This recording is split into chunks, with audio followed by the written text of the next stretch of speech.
And do a roll call. Lynn Snow here. Keith Goodspeed here. Dale Tribe here. And Bagley here. Thank you. You have the agenda that you can throw up Well, there. not all of them. Okay, I just can't see that small. Just a second, I'll get one pulled up.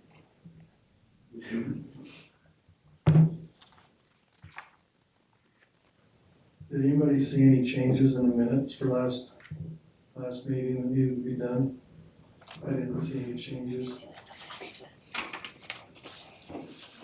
It's been a minute too.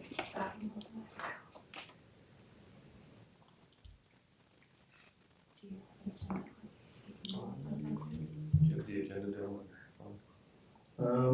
I'm pulling it up, but it's gonna take me a second.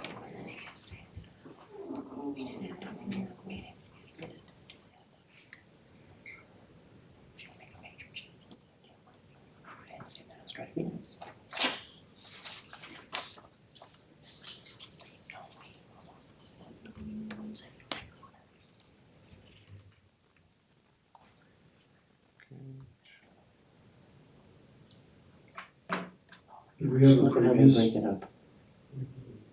I thought it looked good. So that there was there. Do we have the minutes from the last meeting? 150. It's not on this I one. thought I saw them. Okay, well, we'll approve them in the next meeting. That was the plan. I'm still going over the recording because it's, Okay. I wasn't here. So they would put, Okay, I just sent it to you. Okay, so. did they figure out the name of that street yet? Looks like 600 West. Okay, 600 West. we've got a couple items, the conditional use permit. Do you wanna explain that, or do you wanna open it up to Let's, the public first? let's do the appointments first. Okay, Swearing in. When you're ready. Yeah, I'm just pulling this up real quick. So we have, Lynn and Ren, who we sworn back in for another term. then we're gonna switch those one. Or you can do 4 terms. So that would be Lynn's 4. Yeah. Not sworn, just sworn in. Okay, so we'll do Lynn first. You need me to stand or? Yes, please. If you would. We do both of them again. Okay. His name's not written. I'll just do mine. Sorry. Alright, so repeat after me. I, Lynn Snow, I, Lynn Snow, having been appointed to the office having been appointed to the office of Planning and Zoning Commission, of Planning and Zoning Commission, do solemnly swear that I will support, obey, and defend. do solemnly swear that I will Support. support, Obey. obey, and defend The Constitution of the United States the Constitution of the United States and the Constitution of the State of Utah, and the Constitution of the State of Utah, and that I will discharge the duties of my office with fidelity. and that I will discharge the duties of my office with fidelity. Perfect. Amen. You're You'll just Sign that. Put your name here and pretty sign. clap. Alright, Ren, your turn. Okay. I, Ren Bagley, I, Ren Bagley, having been appointed to the office of Planning and Zoning Commission, having been appointed to the Office of Planning and Zoning Commission, do solemnly swear do solemnly swear that I will support, obey, and defend that I will support, obey, and defend the Constitution of the United States the Constitution of the United States and the Constitution of the State of Utah, and the Constitution of the State of Utah, and that I will discharge the duties of my office with fidelity. and will discharge the duties of my office with fidelity. Perfect. Just write your name and sign It's it. official.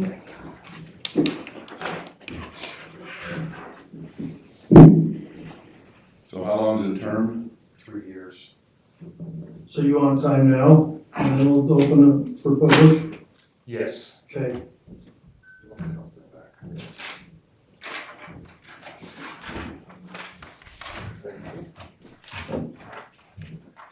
Okay.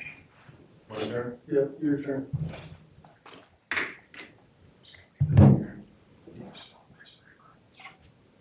Let me scroll through, let's start with the plat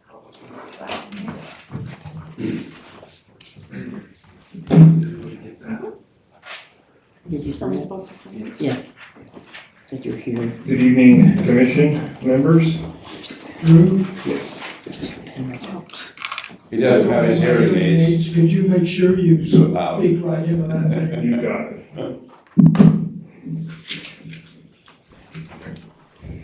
Okay, so tonight we have two items on the agenda. One for a plat amendment, which we'll wait until we have the public hearing for the conditional use permit. This application has come in from Jacob Spears, who is with Everbuilt, a construction or a contractor, developer, I should call him, developer out of Durham. So the application that has been submitted is for 25 townhomes to be built at 200 North, 600 West. This would be Summer Hills, Barton and Miller subdivision right off of 200 North. In Roosevelt, Utah, the newly paved road if you've been up that way. The current zoning is PO&R, Professional Office of Residential. And the request for multifamily use in the PO&R is a permitted use with the approval of a conditional use permit from the Planning and Zoning Commission. So with that, I'm just going to read, if you'll scroll to the code, or you have that one right there. So I'm just going to read a few passages from our code on conditional use. So the determination, I'll start with the determination. Standards of review, that would be 17, if you'll go up a little bit. This will start at the top on B, standard of review. Right there, yep, okay. Decisions of the Land Use Authority outlined in R17.02.005 to approve with conditions, or deny a conditional use permit application shall be based on the general criteria listed in R17.02.040, and the following more specific criteria outlined in this chapter, including the safety of people and property, including size and location of the use, prevention or minimization of flood water damage where necessary, relocation, covering, or fencing of irrigation ditches and drainage channels, location and dimensions of truck loading and unloading facilities, and hazardous conditions to the public health and safety or safety. Traffic considerations include capacity of existing streets, proposed location and off-street parking provided, proposed accesses including those for emergency vehicles, and internal traffic circulation of the site, including parking areas. Environmental concerns, including utility capacity, usable and permanent open space considerations, signage and lighting, noise, vibration, pollution, odors, streams, or other factors that might affect people and property, and potential discharge into the air, groundwater, surface, and subsurface water or soil.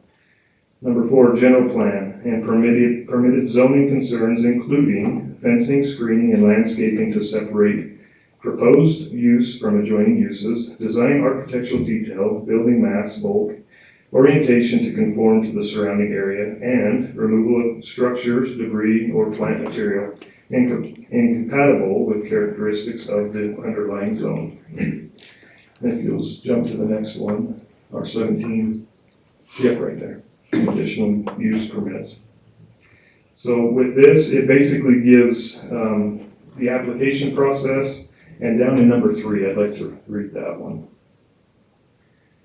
The Land Use Authority shall hold a public meeting or public hearings as provided in R17.08.050 on the proposed application, and shall review and approve with modifications, or deny the proposed application for a conditional use permit. The Land Use Authority shall limit any conditions of approval to those needed to reasonably ensure the conditional use substantially complies with approval standards. And if you'll go down to the 6, approved standards. And the highlighted version, approve with conditions, or deny a conditional use permit, but shall approve whenever the Land Use Authority can impose reasonable conditions to mitigate the reasonable anticipated detrimental impacts or effects of the proposed use in accordance with applicable standards. Only when insufficient reasonable conditions exist that the Land Use Authority could impose may the land use authority deny the request.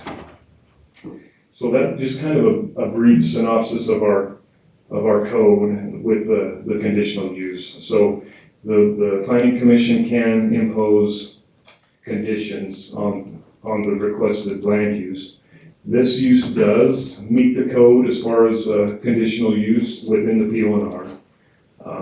And outlined in this is basically the perimeters of this body to set conditions if it conforms with the land use, or deny or approve with conditions. So giving you just a little history of what the code reads. So with that, this is a proposed PUD development, planned residential unit development with an HOA and covenants that would be attached to this. The utilities are proposed to be 100% maintained by the HOA, minus the meters that would be feeding each cluster of townhomes. So the water would come up at 200 north with a 6-inch, I believe, 6-inch line. 3-inch. 3-inch water, okay. And then the sewer, And it was also coming off of 600 West, if you remember. okay, that's the right. Utility plant, yeah. That's right. Okay, and the sewer would be utilizing the 3 stub outs that are currently there based on the engineering review of the DFUs.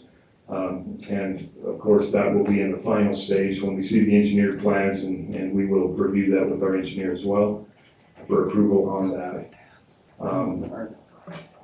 With that information, I'm going to turn a little time over to Jacob, and the way these public hearings should go, we'll let Jacob give a little presentation on what he's doing here and the intent, and then we could open it up for public comment for the development and then against the development, and then we can, then you guys can discuss at that point, if that works. Chairman Tribe, if that works for you. Yeah. Jacob, you got the floor. Sounds good. I'll try to do a good job and talk into the microphone like Drew. Thank you for your time. Thank you for everyone that's here. It's good to have, local government is very grassroots and it is important. It's where the people are represented. So, our project, we are both from Vernal, locally grown. Roosevelt isn't, too far from Vernal, but this is, I wanted to share some pictures with you. If you could make them a little bigger maybe. Yes. Could you just show the first one? And then we'll just go through them.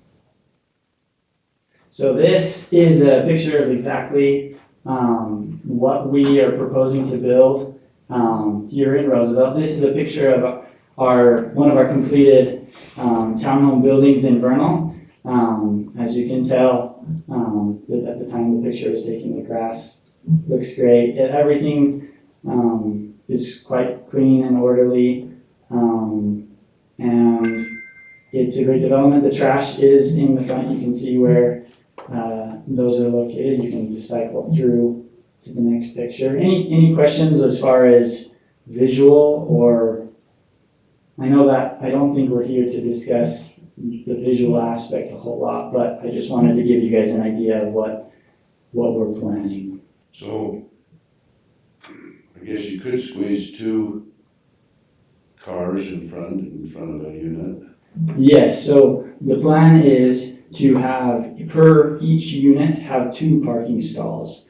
And the proposal is each parking stall will be 25 feet deep.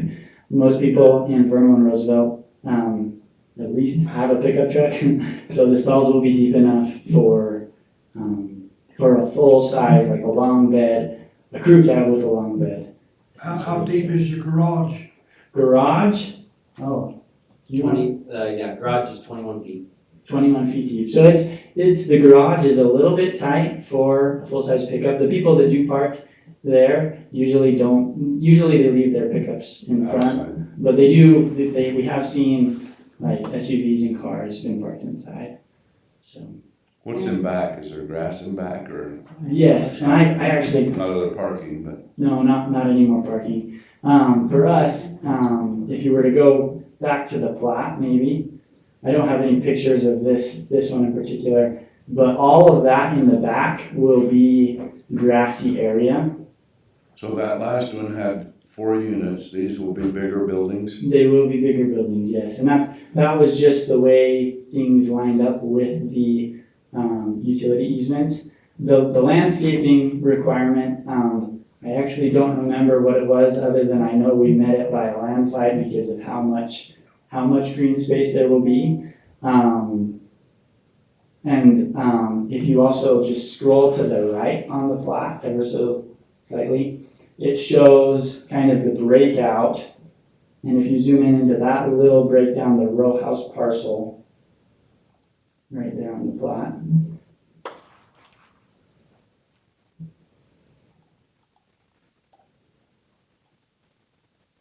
Yes, and even maybe you could zoom in a little more. So of each lot, you can see 14 feet of the back of each lot is actually going to be a patio and partial grass.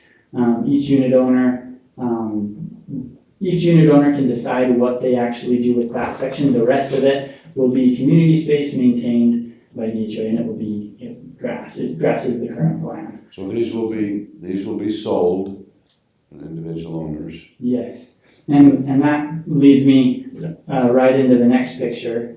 If you can pull that up. We have been in Vernal. Our main target audience has not been investors. I know investors have purchased a couple units in our development in Vernal, but very, very few. The people that have been buying our townhomes have been, there was a school teacher looking to downsize, but the vast majority have been, this is their first purchase, and they were renting, and then they were like, hey, I would rather own a beautiful townhome than live in an apartment and pay rent. And so those are pictures I pulled off of Google. Those aren't our buyers. I wanted to share with you some pictures. In the building downstairs, other than the garage, what's in there? So downstairs, it's an open concept floor plan, kitchen, living room, and then you have a half bath downstairs, and then upstairs it's 3-bedroom, 2.5 bath upstairs. 2 bathrooms. 2 beds. Sorry, yeah, 3-bedroom, 2 bath upstairs for a total of 3 bed, 2.5 bath. Yeah, What's the square footage? 1460 living square footage. That doesn't include the single garage. Yep. Yes, Mom. So that's a little bit about the plan. Is it fair to ask what the price has been going for? Yeah, great question. We are trying to keep them below 300. You guys probably know better than me. I think in Roosevelt they might go just for a little bit less than Vernal, but that's the plan. Is if we can keep them underneath 300. That's where people can afford these days. Do you have that project in Vernal then? The one there were pictures of? Yes. Yep. And what's the address of that? It is the most recent building we completed is like 588 South Covey Street. You can pull it up on Google or also drive in there. What's the east and west? East and west, the entrance is 560 South, what's the west? 560 South, not the end, this isn't the entrance street, but it will get you there. 1600 West is one of the streets there. So that's an intersection, and if you pull that up, it should take you there. So it's 1600 West, what is it again? I can get you the exact. 588 south. It's 25. Do you want, would you like a house number address, would you like an address to one unit, or do you want the intersection where you get into it? Went down the curve to 25. Well, if you can give us something like that so we can look at it. Okay, so, 570 South, Quail Run Drive. If you don't want to do Quail Run Drive, it is 1650 West. So I'll say that just with the coordinate. It'd Oh, I be know where it's at. 570 South, 1650 west. And I think on Google, I don't know what app you're using, but if you punch in Quail Run Drive, it pulls it up easier than the actual coordinates. We didn't decide the street names, they were there before we got there. If they take the first So the turn. 14 feet in the back, is it gonna be fenced in? That is the current plan. I did see that the Meadows had an open concept plan, which seemed to be working. With our plan in Vernal, they have partition fences, vinyl partition fences, but then they're open on the back. And most people have said, hey, can we enclose this? And the plan with the Vernal property is that they cannot. But we have not yet decided if we're going to enclose them or not, but they will have backyards that's theirs, if that makes sense. Mhm. Did that answer your question? Yeah, I'm just wondering, so if they decide to grass that 14 feet and the rest of it behind that's grass, that's mowed by the HOA, is the HOA gonna zip in there and take care of theirs too? So the plan, the best plan that I've seen for HOAs is if it is not enclosed, if it's open, the HOA is allowed, should take care of it. If it's enclosed, it then becomes theirs and they can do xeriscaping or whatever they want back there, yeah. And then it's not on the HOA to maintain that in the back. So in this project, there's gonna be 4 buildings? Yes, yep, that is correct. And how many total units? A total of 25 townhomes. And the top group up there, just across the street from the home that's under construction. Yes. Yep, I believe they're on the lot. Right there, Right yeah. there where that cursor is. Yep. Um, And there's 2 duplexes being built on that bottom right now Already. also. and Drew could say, I think they're very close to completion, Yeah. if not already complete. Yeah, they're getting real close. But They were gonna try to get done by the end of May. I heard that they were gonna try to get done by the end of May, so they could have residents each 1st of June. Obviously not then, oops. yeah. So they're probably Oops. very close or if not done, yeah. Never. If you go just back to that last, I guess I can share a little bit more about some of the project benefits. If you can go to the picture of the home ownership picture. So in our project in Vernal, currently 85, and we didn't really know what to anticipate going into it, other than we felt quite confident that the majority would be owner occupiers. And so far, 85% of our townhomes that we built in Vernal have been purchased by owner occupants, which has been great. Vernal City has loved it. It's been a project that Vernal City has been very happy with that. Really, owner occupancy is a great boon for the community. Usually, it's often investor-owned units are not always taken care of in the same manner that an owner-occupied unit is taken care of. So, anyways, one other thing that I wanted to touch on was some housing statistics. So I'll talk a little bit about Vernal because I believe the Uinta Basin, we're spread out and we are separate communities, but there is, we do have an underlying tie. The surveys for how much affordable housing or houses under 300,000, houses that are available under 300,000, the statistics for Vernal and Roosevelt are very, very similar. If a house is listed in that range, it goes really, really fast. And that's because there's not a lot of them, which is why we want to serve the community and build more affordable housing so there's more of that. In a recent, I'll talk about our community in Vernal. A recent survey sent out to the Vernal City public, the number one concern of all the concerns was places to live that are affordable for starting families. That was the top of the list priority, and the statistics also illustrate that. I don't have any survey to share with you for Roosevelt. You guys know your city quite a bit better, I'm sure, than me. But if the statistics are the same, I would believe that Roosevelt City also has a very similar need for affordable housing, if that makes sense. So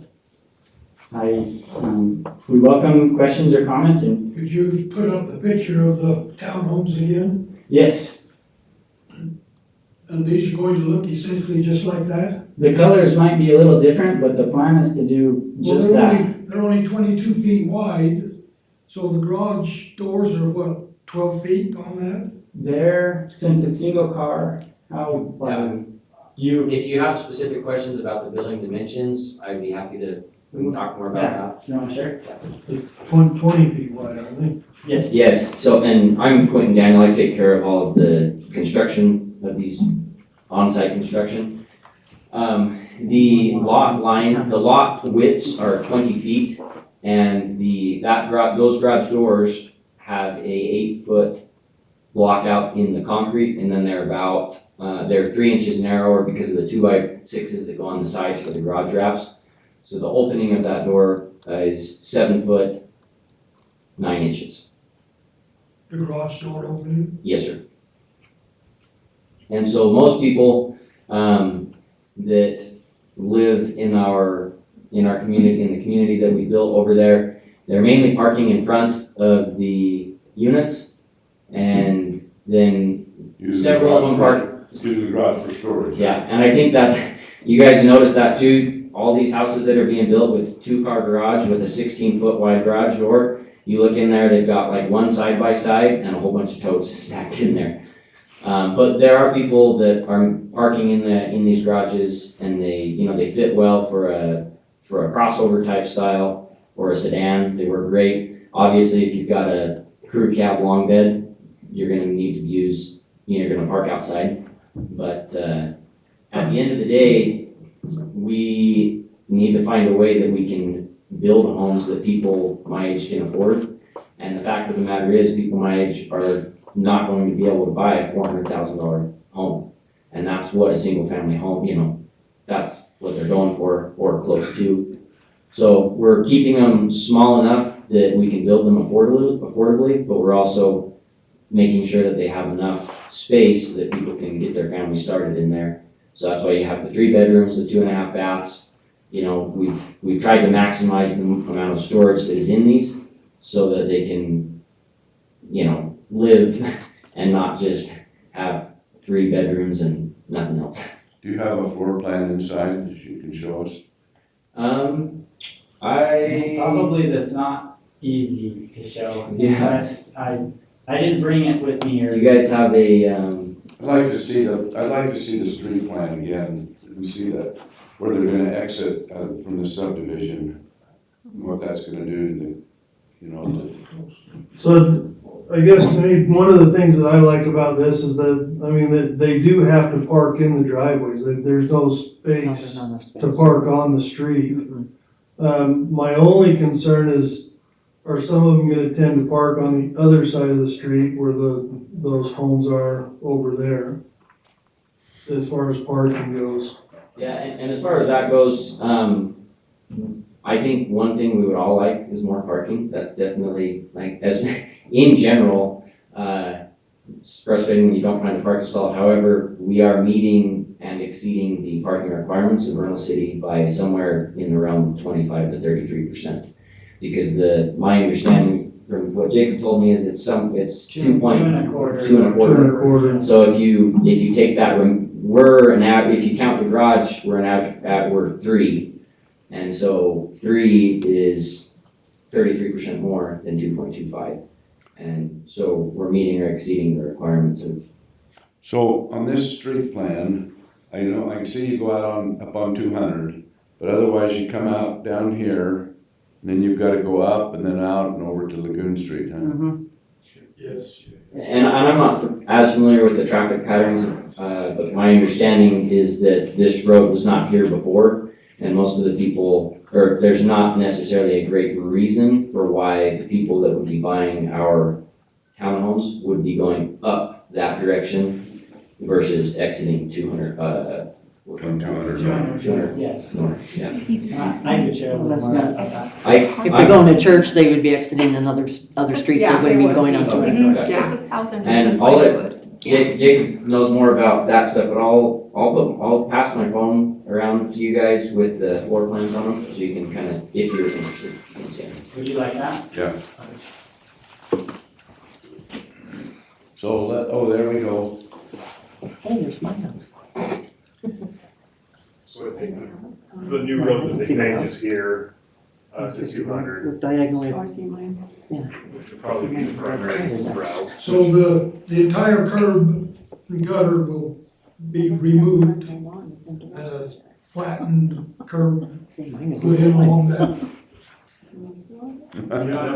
So once they confirm where their approaches will be, then that will be installed with sidewalk and 6-inch sidewalk on those approaches. But there will be separation in between driveways, I believe, that will still have the high back curb, Yes. so. So it won't be like, well, maybe I didn't see the picture correctly of the house. The sidewalk isn't part of the Of the driveway? of the drive. No, that 25 feet depth of the driveway starts after the sidewalk. Do people that live in these units understand that?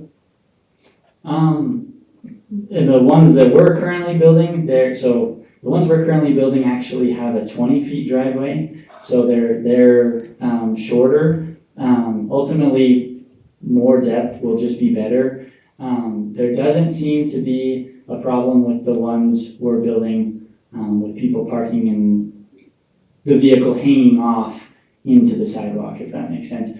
There were some townhomes built back in 2008, not by us, and the driveways might have even been like 16 feet, and there is a problem there. But with the ones we've built, we haven't experienced the problem. And so, 25 feet will even make that even better, so. Can I make a comment to that? Yeah. I'll pass, you guys can find, there's just two photos right there, just shotted the plans. They're gonna be, there's a couple of dimensions that are a little bit different, but they're materially the same.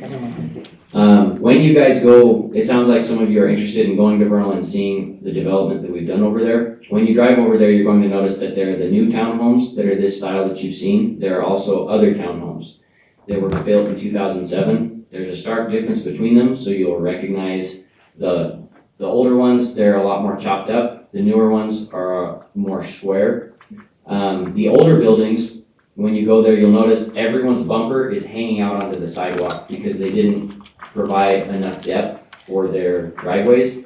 That was done in like 2007, and so when we came in, we amended the plat so that we could push our buildings back and have at least 25 or 20 feet from the back of the sidewalk. And so now, if you're in the old part of the development, you can't walk down the sidewalk without, going into the gutter and then getting back on. In the new part of the subdivision, I walk down those sidewalks all the time when I'm doing different things there on site.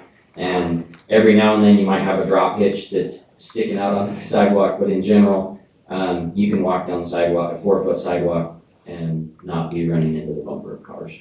So 25 feet, I'm not really sure why we moved from, I haven't been as involved with this process. Jacob takes care of all of the pre-construction stuff, but 20 feet has been great. So however we got to 25 feet, we gotta pay for some more concrete, but it'll be even better than what we got over there. I could tell you a story of the units that are east of there, those units. But I don't wanna do it on this recording. I think that's an important distinction to make. We are not talking about replicating what is there. This is a completely different type of development, and the pictures that Jacob show that clearly. This isn't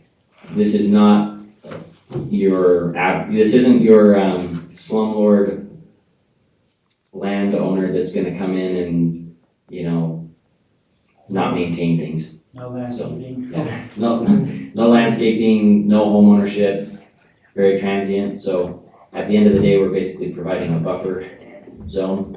So So we're happy to do that. in your HOA ordinances, is there anything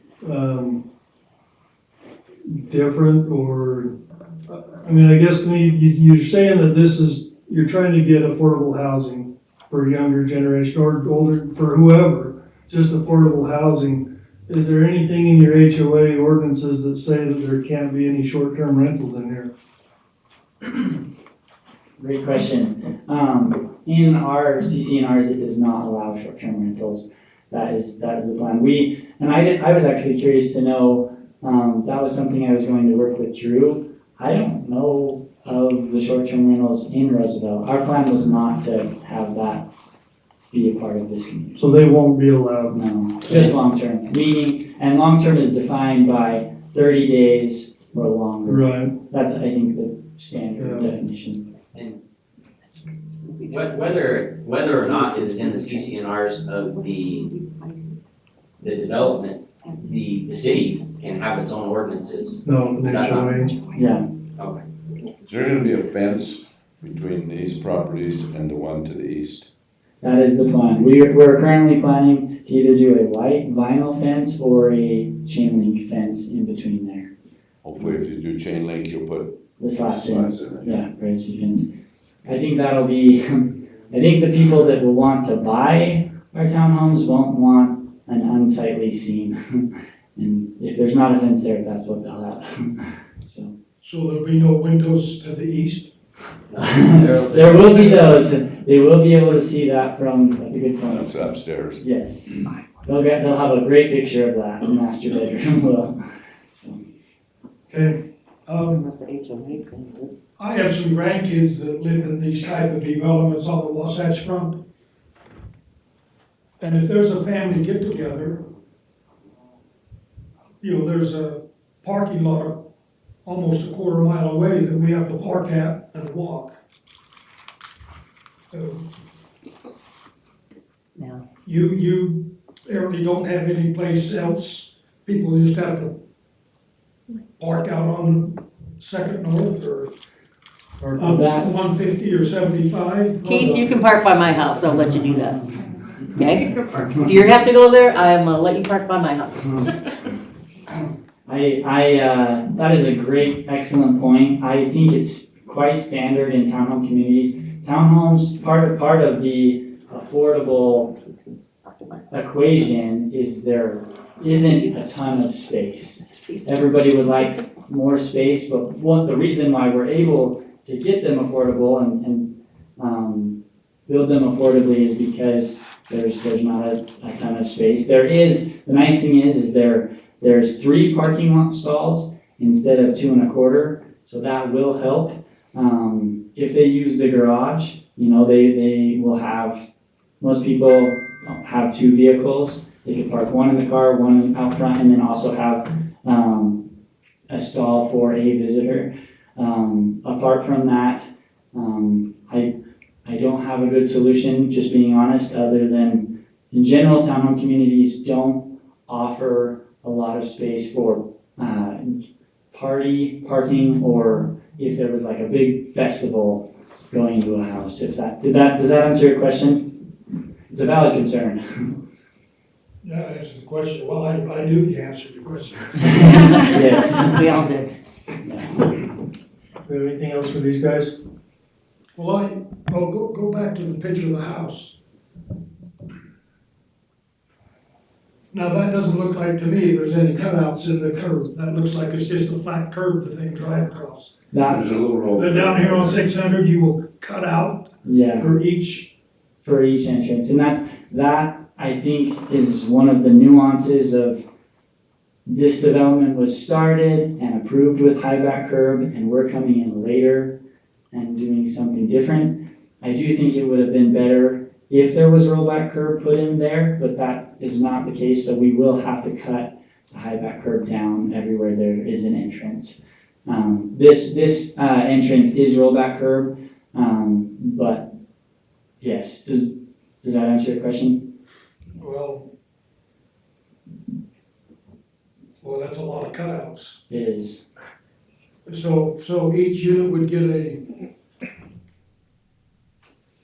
10-foot cutout? I think they cut the whole thing all the way down the street.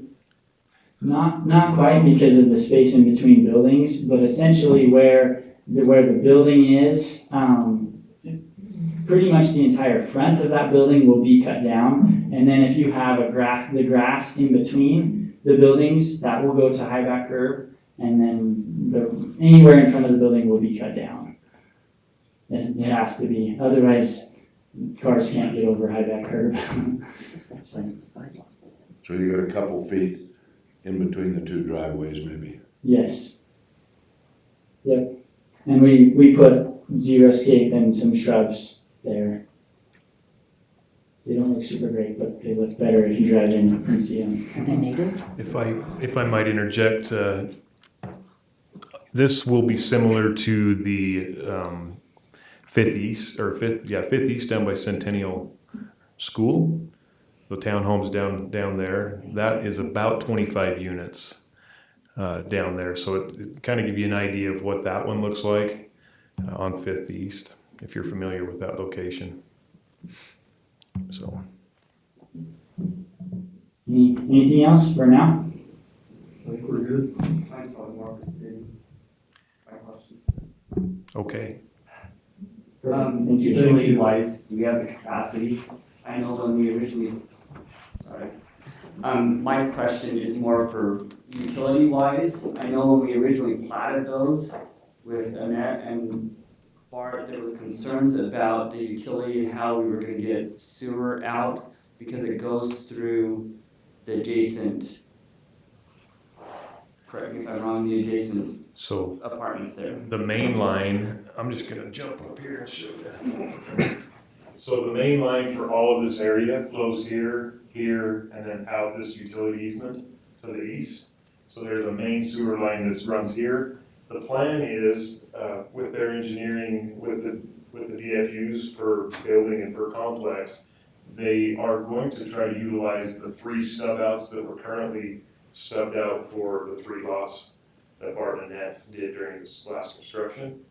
They have 3 4-inch stub outs for the 3 lots. The engineering is coming back as such that they think that they can utilize those 3. If not, then they can utilize this main line, which would handle all of the drainage for the proposed buildings. Drew, now, so the storm drain goes through this the storm drain's there? Yes, correct. Yep. And the sewer line Yep. goes between the other set of apartments. Yep. So there's 2 right of ways Correct. through the Tan's property. And one note we need to make is, and we need to add this, there is an easement to the house that's right here for the sewer and water. Before we record this amended plat, we will need to get that added in. And Bart and Annette are aware of that as well, so. Water will be stubbed, we're still working through that, either 200 or 600, 600 I guess is the proposal. Yes. And coming in with a 3 inches of 3-inch C900 water line, and then along the back. along the back. The meters will be Roosevelt City owned, 2-inch for each complex. The city will maintain the meters, the HOA will maintain the infrastructure, sewer and water. The PUD, HOA will maintain everything within that confine, minus the meters. Difficult place to access them, isn't it? Yeah, they'll have this whole back area to be able to access. Which is how many feet basically. It's just the meter is all the city has to access. 48 foot is what we've got in the back there, so. I do have some more thoughts on that. We, originally we had talked about putting the water line in the front versus the back. Ultimately, we decided the back because digging up grass for maintenance concerns, digging up grass is way better than having to demo all the driveways or however many driveways. And so since that is just going to be an open grassy area, they might have to navigate around some trees, but for maintenance long-term, that's great. Okay. Does that answer your questions, Ryan? Yeah. Public hearing? Motion to go into public hearing and then for the development and then against and go with that, so. So do we have 2 separate public No, hearings? or just same one? public hearing. Okay. We have a motion to open for public hearing. I'll move. Second. Well, so we're going into a public hearing about this right now, Yes. and everybody within so many feet have already been notified. Of how close? 300 feet? So this public hearing is not mandated by the state for conditional use, but we err on the caution of transparency, so we went ahead and issued this as a public hearing for the conditional use, but it's not required, but we felt the need to have one. Does the city councilman that lives just up the street there know about this? Yes, he did. Very, very nice. But he was in meetings all day today at USU, so he could not be reached. Okay. All in favor? Aye. Aye. Okay, if we could hear from those that are in favor of it. Then go ahead. Let's be cordial, nice. And How come you look at me? I'm always nice. Wonderful. I didn't say anybody wasn't. Okay, let's go ahead and go for those that are against it. All right, who wants to go? Okay. State your name, please, and My name is Sheree Duncan, and I live in that little weird flag lot that kind of butts up to the new road. Where is that? So, The flag lot. yeah, right there. Right there. Yeah, I have that easement for my utility lines there, which I found out over the winter when they froze. So, So that we yeah, okay. I think I might be a little bit construction weary with the duplexes that have just been approved there. They have built right on top of my fence line. They have broken my fence, have not repaired it. It's been quite an issue, and that's a local builder, you know, he teaches kids and he still won't get back to me. So it is concerning to have builders come in, and now they're gonna be on my other property line there, and then putting in more housing. So that's a concern. The other thing I just wanted to talk about with the townhomes, when I first moved back here, this is my home, and I moved back from the city in 2008, and I did buy one of those townhouses on 50s next to Centennial, and it's about 25 townhomes there. And it was great. I moved in, I was in the second building, there's 3 buildings. So I watched the third building get built. There was a lot of new families. It was somewhere where me as a single parent, I could afford. Within the first 2 years, they were being rented out. There was just all kinds of people there. There was 6 people living in a 2-bedroom townhome. When the developers turned the HOA over to us, I took over that. The CCRs didn't matter, whatever they had there didn't matter, we had to come up with those. I can't believe that Roosevelt City would want this, honestly, because I'm not gonna lie to you, I remember the number. But I remember we were so far in debt on utilities, like for water and trash, because nobody paid their HOA fees. And there was like nothing that we could do, like we could send a strongly worded letter, I guess, to get that paid. So between taking over the HOA, seeing how far in debt it was to the city, to Moon Lake Electric, and then with people like CBN Properties bought like 2 of those and rented them out, it just became untenable. I had to finally move and buy my house that I thought I could live in safely again, and now I'm getting the same environment being put in next to me, and it's really frustrating. And that's, I guess, all I have really to say is that it's just, I've lived in townhomes. I am not making it up when I say 6 people are living inside of those 2 bedrooms. There's no parking. That becomes a problem for our neighborhoods, and not just to the residents that don't have that parking, but to everybody else, because people will come there anyways and park all up and along down the streets. So thank you for your time. Thank you, Sheree. I have a question for you. Yes. So you don't access off of that road though, you come off of Lagoon. I come off of Lagoon. You just have the easement there for your utilities. Mhm. Okay, Yeah, I don't have really any kind of access to them at all. okay, thank you. Also with the fence, I'll talk with the contractor as well. They're getting close to finalizing that project, so we'll have a talk with them on the fence. Thank you. Anybody else? Or is it me? I guess it's me. Sure. Hi, my name is Gail Fossey, and I live in the neighborhood that's being changed. If you want to see my house, I can point it up to you. Just a couple notes that you mentioned the south side of Bicentennial. Yeah, remember, all that for years have been undeveloped. Well, this is an existing neighborhood. It's already existing. And I purchased my home in 91, and it was built in the late 70s, I believe. So this is a neighborhood that's already existing versus brand new, let's put things together.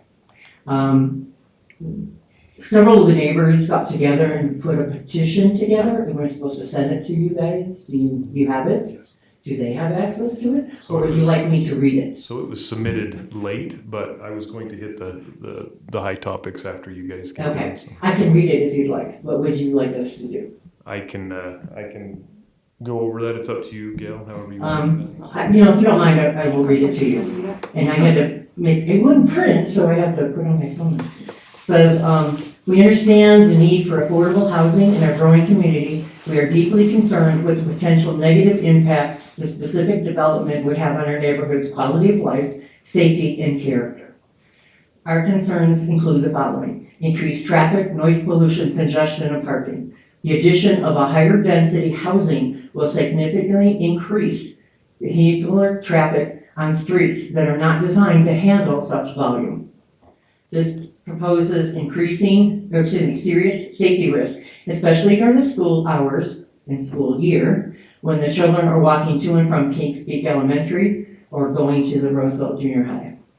Impact on child safety. Our neighborhood is home to many young families, and the children regularly walk, bike, and play in this area. Increased traffic, unfamiliar vehicles, and construction activity take serious concerns about our pedestrian safety. And just interjecting, when my children were little, because they're now 40, we played on our street all the time, and we just pulled away when the cars came, but the cars were very small in number. Now, perhaps 150 North might be, the only way to go out from 200 on this new street is come down through mine and then go to Lagoon. So that's an idea. Potential rise in crime. We are concerned that the introduction of higher density housing could lead to a change in community dynamics, potentially continue an increase in crime and vandalism, which would impact the overall sense of security in our residents currently enjoy. With our most recent community tragedy, this is an increased concern in our neighborhood, and that tragedy wasn't too far from this area. Decrease in property value. This development could bring in a large number of low-income residents. Homeowners fear that the presence of a multifamily housing may negatively affect property values in our area. This can impact long-term residents who have provided significant time and resources on their homes.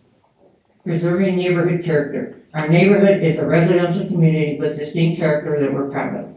The proposed development is inconsistent with the existing architecture and low-density housing in our area.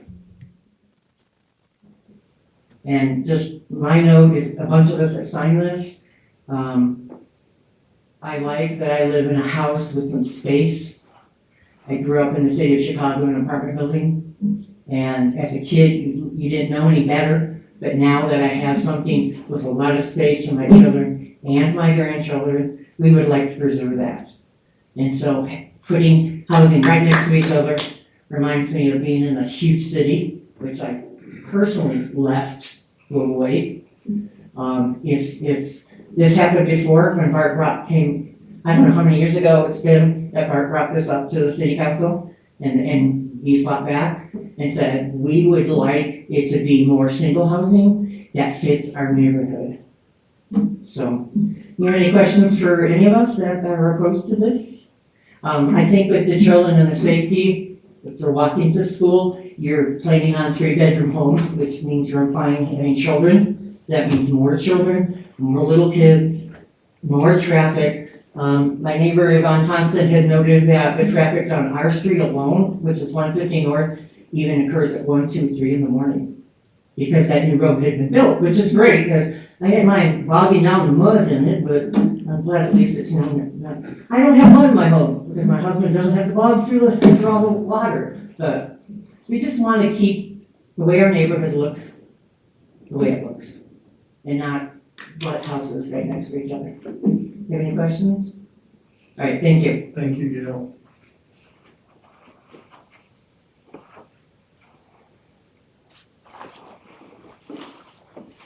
My name is Stephanie Amkinson, and I live across the street from Gavin.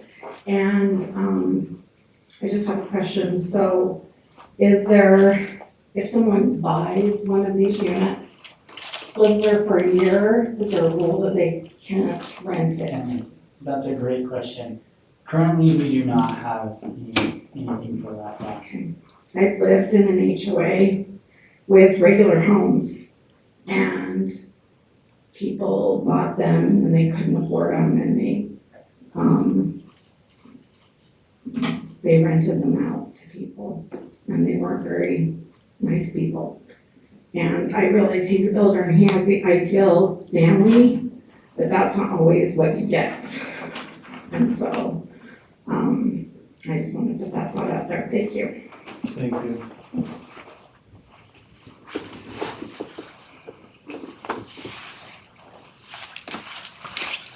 Yeah, my name is Cole Christensen. I live on, 674 West, 75 North, so just up the road from there. Again, we've seen the petition, there's a lot of people, I mean, you'll get a copy of it. The reason it was just turned into you is because none of us knew about this meeting. I haven't seen, I didn't get anything that indicated that there was a meeting today. Or again, maybe it's not needed, but that's why you just got that in today, is because we've been working on it, trying to get it. My signature's not on there because I've been busy today, but it would be on there. There's several other neighbors that would also be on that petition. I think everybody in the neighborhood would actually sign it, if we had time to actually take it to them, but we didn't have time to do that. So it does increase. We've already seen an increase in traffic flow just because that road's been open. You're talking about adding another 15, 25 homes in there. It is gonna create more traffic flow through there, which does put kids at risk at safety. I mean, we already have vehicles flying down that road, going 30 miles an hour, which already creates a safe problem.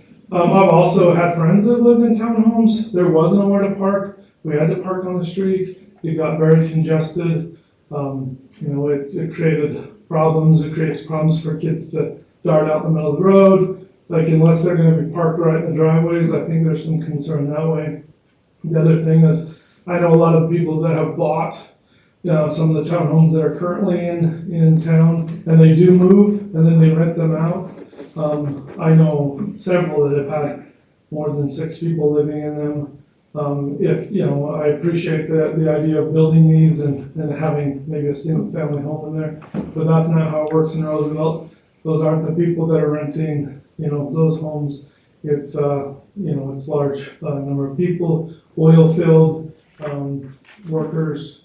I mean, there's a vast majority of people that rent those out. And, if there's no guarantee that they can't rent those short, if it's gonna be a short term, hey, 30 days here, 30 days there.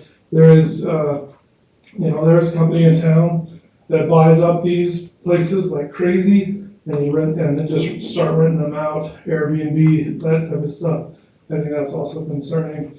But probably 19 years ago, Kim Hales came. She got a petition through the whole neighborhood.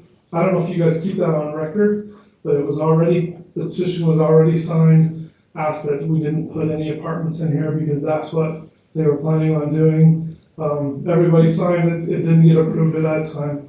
We would just ask that it not be approved at this time too. Thank you, Cole.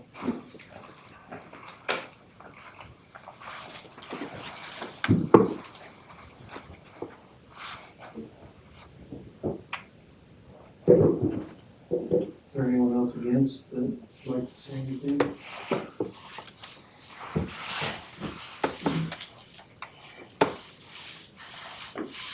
Okay.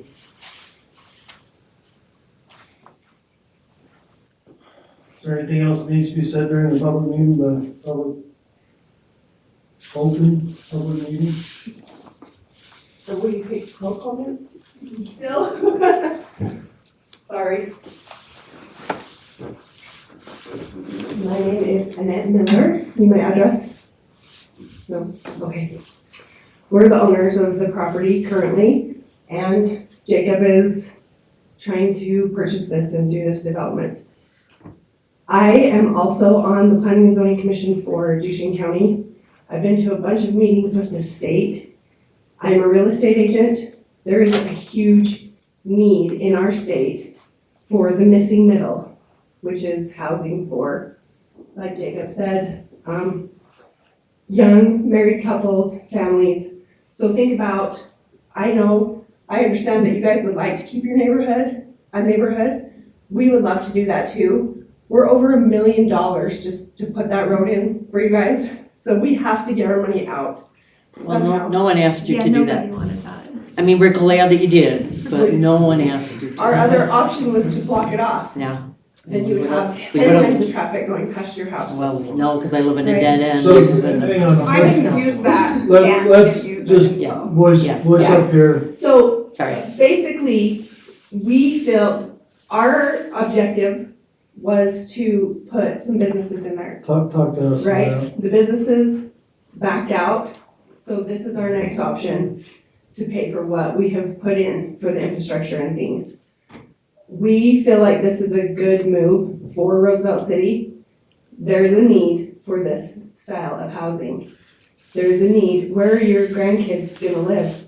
Can they all afford a $500,000 home? There's gotta be some homes in that market. And these guys are trying to hit that market to do a service for our community.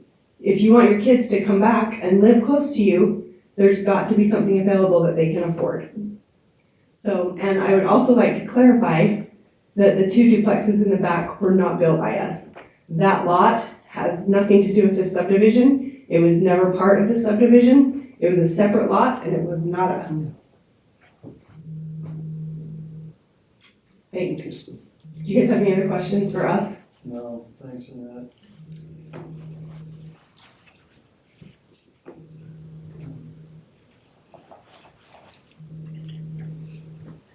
Okay, we have a motion to close the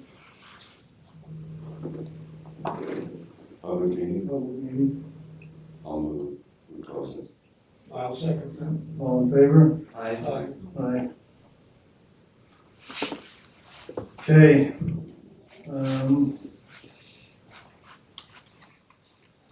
Do we have?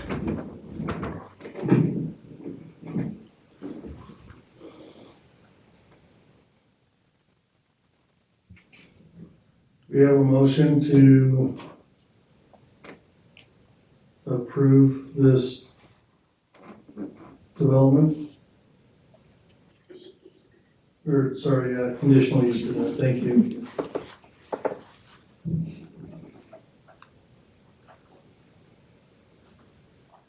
I just make a comment, I mean, I see a need for that kind of housing, but I do see the problem in, putting it in, where this other, next to these other housing and things. I don't know, I mean, I would see it more in an area where there's a totally new development, that there isn't existing housing next to it.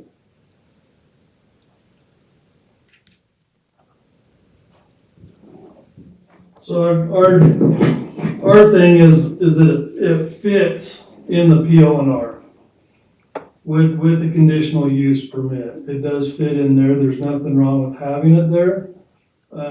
If they fail to comply with that permit, then there are, I don't know what, not punishments, but there's Legal. consequences that can happen. realistically, due to our ordinances, it needs to be approved.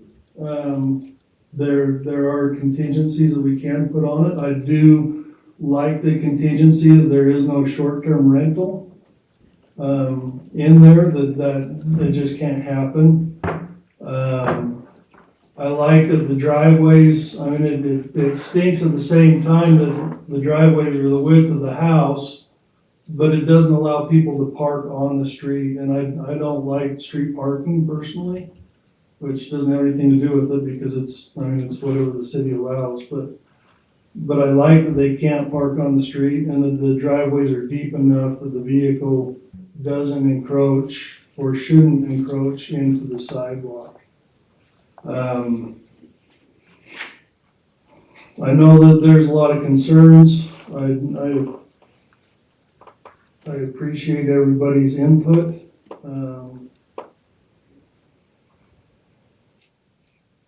Are there any contingencies that anybody would want to put? That we're able to put, I mean, that we can legally put on there. Is there anything we can do about the traffic issues? Can we request is the infrastructure big enough there for the traffic that's gonna be increased there? So as far as the traffic study, Ren? Yeah. And that could be a contingency or a condition, based upon a traffic study.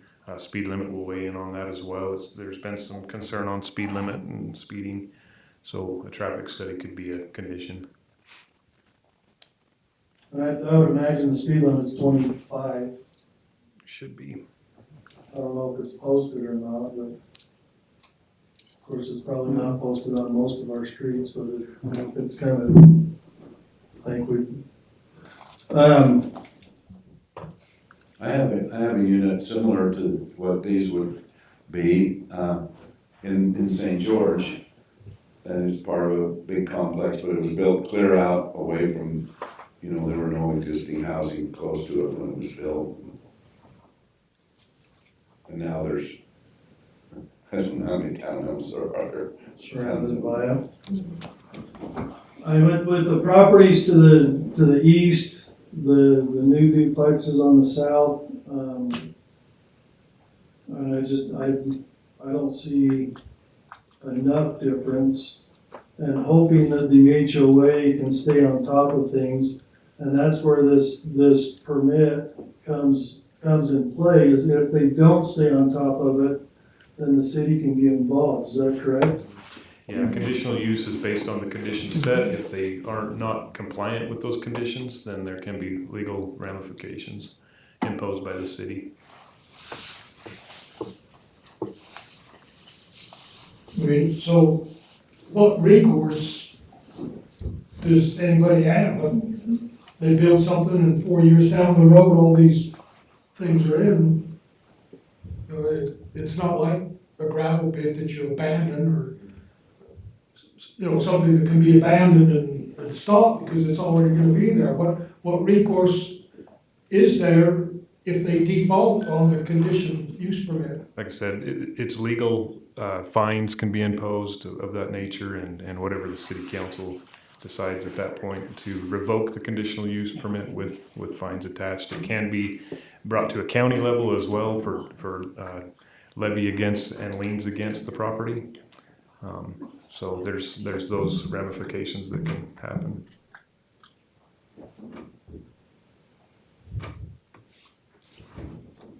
So do we have any motion for, and you want to do a traffic study?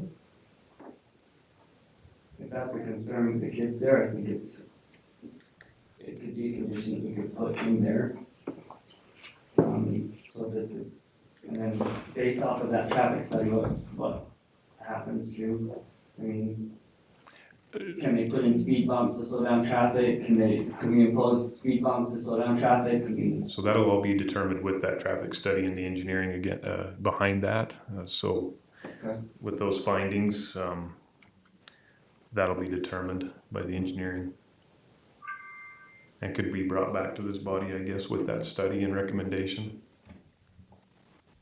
Would they only I look- like the development, I just don't like the impact it has on the neighbors. Thank you. Would they look at that traffic study on just 600 West, or are they gonna look at like 150, look at 200, look at 150, look at 75? Is that the whole neighborhood that they would look at? Anything that it would impact, and any street that would impact is where the study would come. And that would only be 600 because you're looking at just what's the traffic coming out to 200. You're not looking at all the other I think anything connected to it. with it. Okay. I would hope so. I think you'd have to look at all the outlets for Yeah. traffic flow, Yeah. for Okay. fire, for emergency response. That all has to be Yeah, looked at. 75 and 150. And 75, yeah. 200, all of it.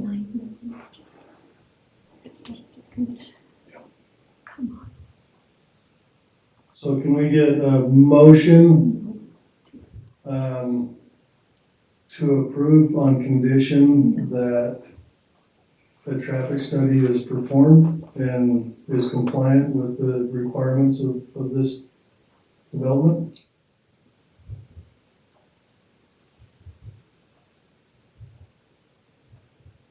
I would so move. Are there any other conditions though that we would want to include in that outside of the traffic study? Address privacy issues, can we go back to all of the stuff that we can include in the conditional use, is that okay? So that we can look at each of those one at a time and make sure.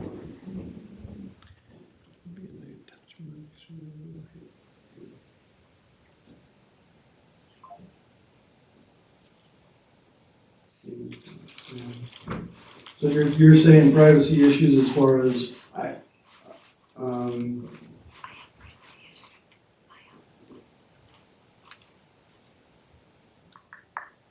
I feel like that, I mean, I can't feel, but in my perspective, the traffic would be the biggest issue. Like I've said several times, the condition that there's not any short-term rentals is a good thing, and that as long as the HOA stays on top of it, the way it should stay on top of it, it should be okay, and if it's not, then, complaints can be made, and the city can be notified, and things would have to change. And that's the point of the conditional use permit. The other issue though, is a development like this can impact neighboring properties in terms of value, for single property owners. I mean, that could be a condition.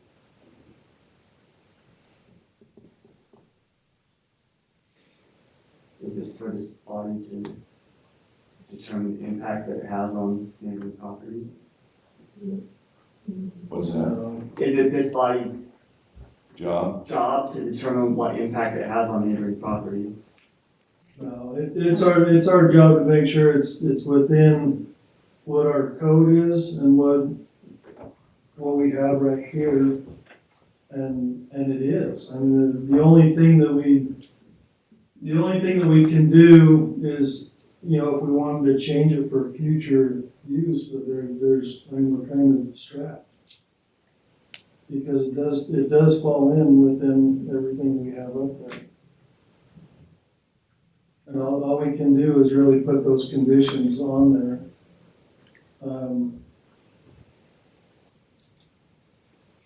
Do we need to address the impact that it could have to utilities and, as was maybe addressed, that the HOA at some point might not pay their bills and the impact that has on Roosevelt City itself in. So they're all individual meters, right? I thought they were all individually metered. Each complex will have a 2-inch meter, Oh, so the complex themselves. and the HOA will be responsible for the 4 meters, I think is what was proposed, so, as a whole. And as far as that goes, we have in our fee schedule, late fees and shut off, and all So that's how that. you would address those. Yeah, and contingencies on that. So at some point, if they default, if they don't pay their bill, then you guys would go up their meter and Shut it down, and then they have to pay a new deposit as well that would be held. Okay, Each unit has its own separate electric meter. Yes. Yes. Power, gas are individually metered. So they deal directly with the gas company or the power company. Correct. For those utilities.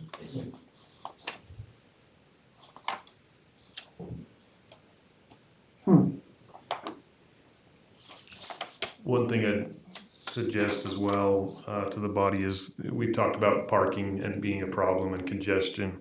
That might be something, and I know the parking has been taken care of, but it might be a condition that the residents need to have off-street parking only. Well, didn't you say something, you were talking about 2.3 vehicles per family? 2.25 is the ordinance, but they have. So that's 60 vehicles that are gonna be parked in that 500-foot strip. Could be. Potentially, yes. That's a lot of impact Mhm. on a little street.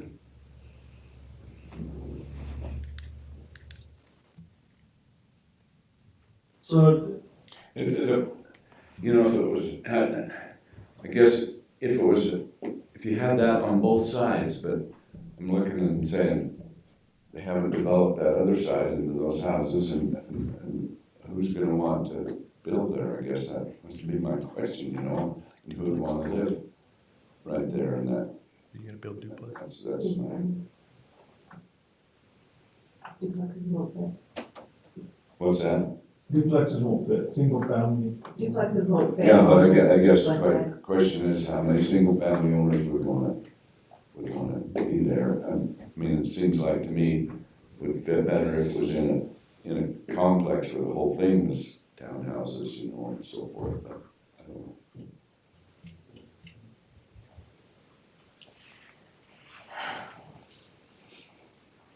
ready to make a motion?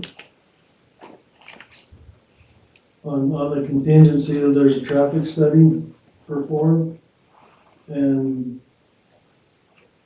did somebody mention off-street, make sure that in the HOA, CCNRs are, that they are off-street parking, that they are not parking on the street?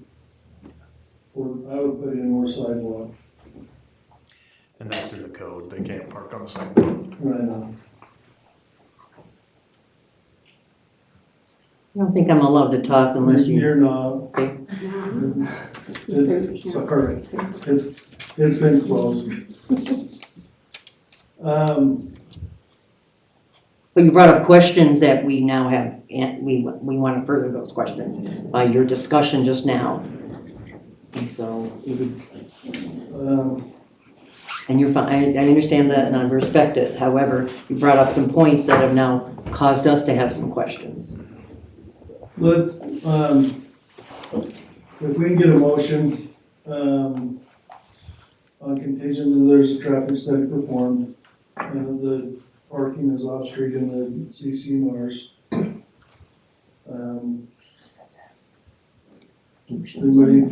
Anybody, approve it with those contingencies. do we have a second?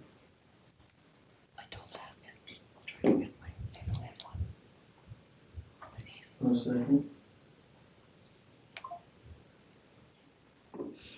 I just think, I mean, I don't know whether the neighborhood really is all aware of what it is. I guess I would like to know a little more about how the whole neighborhood feels about it, and I don't know.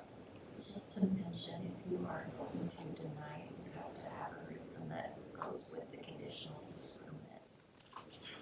So it has to, you have to back it with something that goes with the conditional use permit.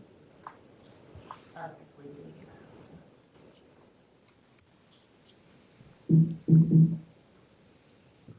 I'm not. That forces a vote. Force a vote.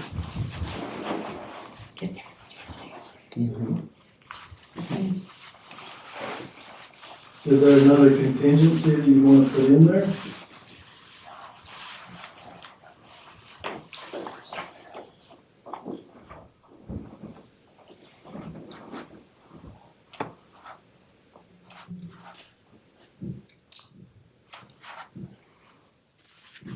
I don't know, for me, it just, I guess this is kind of new and the whole thing, you know, and, just,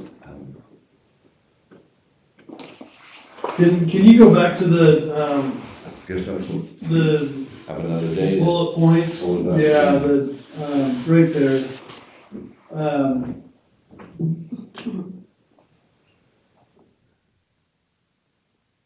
I mean, read number B down there. So the second one, that it'll contribute positively to the general well-being of the neighborhood and the community. Right. So to me, that's kind of the only thing that we're trying to base this negative part off of. Well, Is what you're saying? read V to, The appropriate buffering of adjacent uses and buildings, including proper parking and traffic circulation, which we've got that in the traffic study. And in the CCNRs to make sure they park off the street. proposed uses in harmony and compatible with adjoining uses. Which adjoining uses, it's a PO&R, so it's a professional office and residential area. Well, is that what all adjoining property is? Yeah. From the west and the. On the west, is that what it is? Yeah, the blue apartments, they're on the PO&R, The blue apartments they were multifamily. R13, I think, is that Well, what we- it's an R16 now, but at one point they allowed the multifamily, so you've got multifamily on the east side. So, I mean, everything touching that street is PO&R. So, I mean, it complies with that. So this, traffic study that we're talking about, how extensive, what is that going to tell us?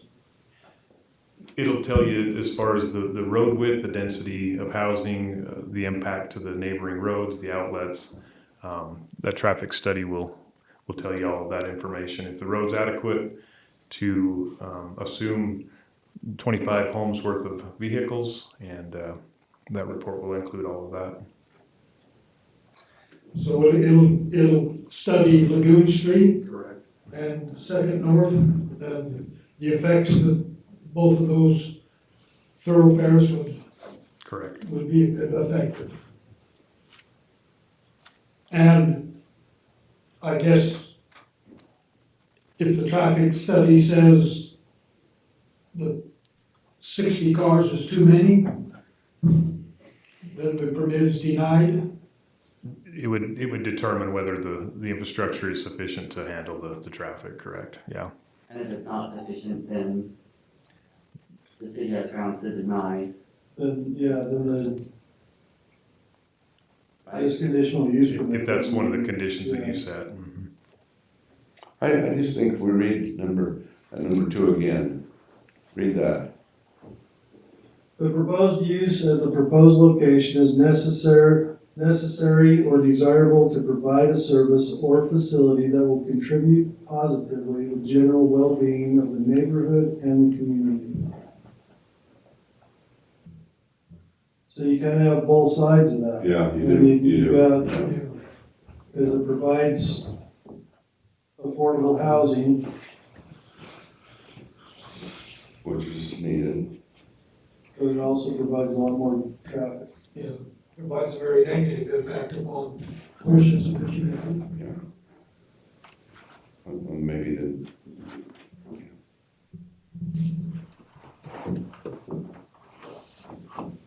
So on number 3, I mean, that's what we're talking about, putting a condition on, is the traffic study.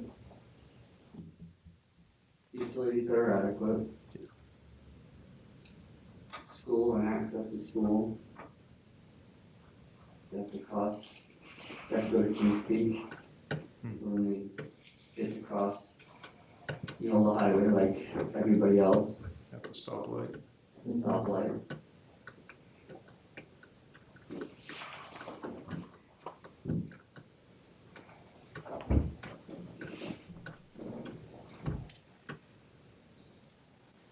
We have a second here. I'm just uncomfortable doing that, Ricky. I mean, just, I see some benefit and some negative too, but I just, it's hard to. So what if we, I'm right there with, like, I understand the residents don't want it, but there's nothing, only legally, we can't deny it, right? I mean, we can put conditions on it. The only reason we can deny it is if it doesn't Meet the zoning? meet the zoning. And it meets the zoning, and so our recourse to the thing that we can do as a body is put conditional uses on it to make sure that it's addressed, that the conditions are met, are addressed, that can be approval, is my understanding. yeah. Yep, and so the conditions, if we put those two conditions on there, the traffic study And no on-street park. and the off-street park, Off-street to make parking. sure everybody parks off the street, then I don't know of any other conditions that we can put on there that. Well, with those, I guess I'll second it. I mean, you know, I have feelings both ways, but I think that we all do, and I think we all have it, but we're still kind of bound yeah. by our code. All in favor? I, Aye. Any against? Against, yes. Keith lives close by. Yes, my neighborhood. Yeah. Okay. So condition upon the traffic study and the off-street parking. Okay, Okay, so. again, thank you, everybody. I know this Thank you. stinks. One of those things that maybe we can look at for the future. Thanks for listening. Thank you. Training. Does this have to go to the city council now? So I'll put it in council. No, it does not. No. It's conditional use based on planning and zoning's approval. The appeal authority would be the legislative body. If it was denied here, it would be appealed by the developer and brought to the city council at that point. But where it was not denied at this body, then it won't need to be appealed unless they want to appeal the conditions, but. So it does not need to go to city council. So we could have denied it and then it would have. I was gonna say, I mean, I know I'm not supposed to talk, but she just said you had to make a vote and you couldn't deny it. And yet, now you're saying you could deny it, and, I mean, I'm a little confused. How can you not deny it and it can go somewhere else? Okay, so as the deputy reporter, just legally, if they would have denied it, they would have met recourse with city council, and city council could have took all of their seats because they are not following what is in city code. And then they could have been sued by the developers and the property owners. So we You're have to forcing a follow- vote. We have to follow code. And so that's why I say in the future, if this is a situation that bothers us that much, then in the future, we need to look at it and look at areas Yeah. and change that to where it doesn't happen. I mean, I'm bothered that we had to do it that in some ways because of what it affects the neighborhood, but I understand the code. Okay. Can I ask a procedural thing? You asked for a second. How long do you wait before the second, if it doesn't come, before you shut it down? It's open, it's Okay. just there. It's there, yeah. OPMA training, we're gonna postpone that to next week. We'll bump the OPMA training. We do need to take care of the subdivision amendment. And that does need to go to city council for approval after this body approves the subdivision plat amendment. And that would be, if you're ready for that, I can present that. No, let's do that one.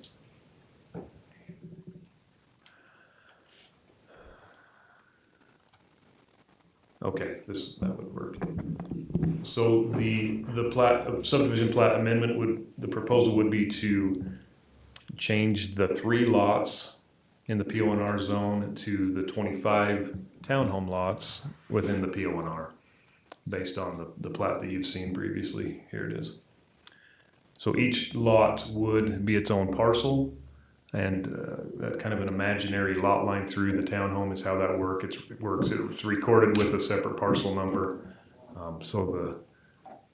That would be the proposal for. So if that isn't approved, then what happens? Then they can appeal it and take it to city council.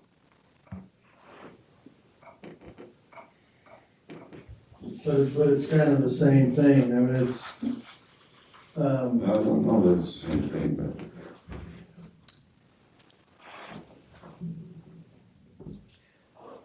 Townhomes is an approved use again within the PO&R. yeah, These would be townhome lots.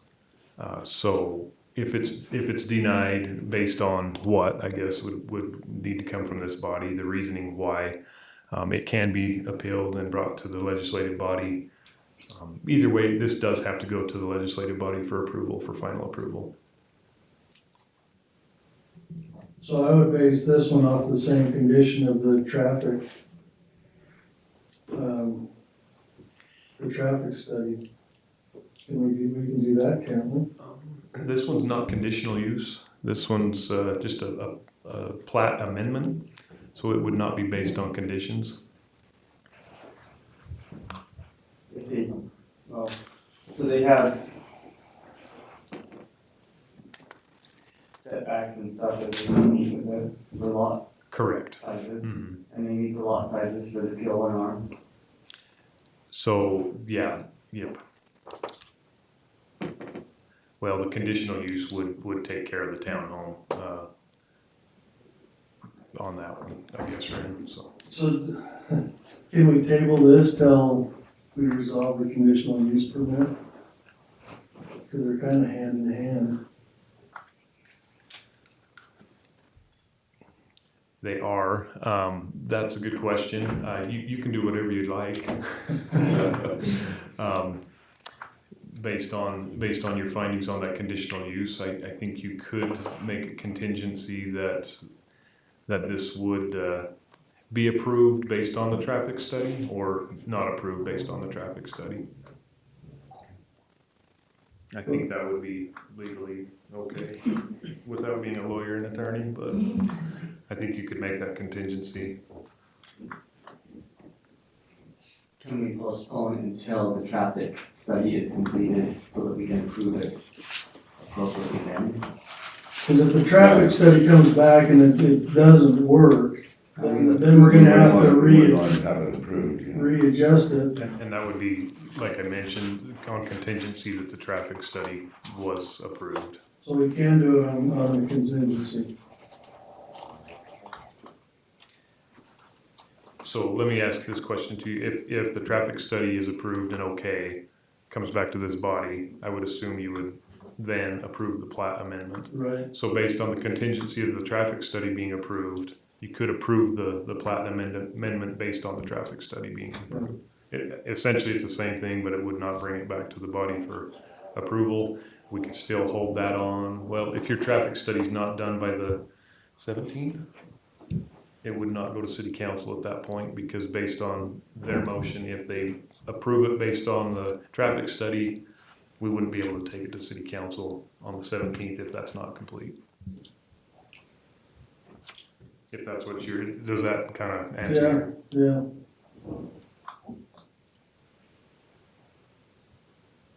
Do we have a motion to accept this with the contingency of the traffic study comes back okay on the development?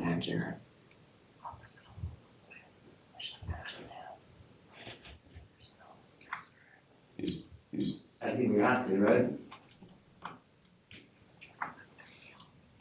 Yeah. I move approval based, subject to the result of the traffic study. Do you have a second?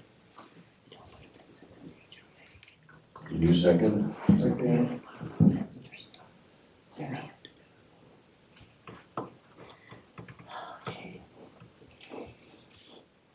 I don't know, I'd rather have the traffic study back before we.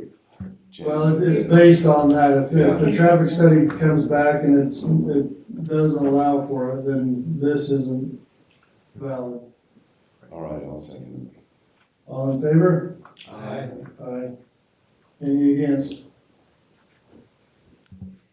Thank it. you. This was a hard thing. Really hard.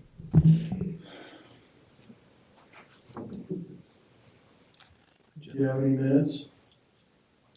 Or, Well, in the next meeting, okay. Do you have a motion to adjourn? I'm so moved. Second. All in favor? Aye.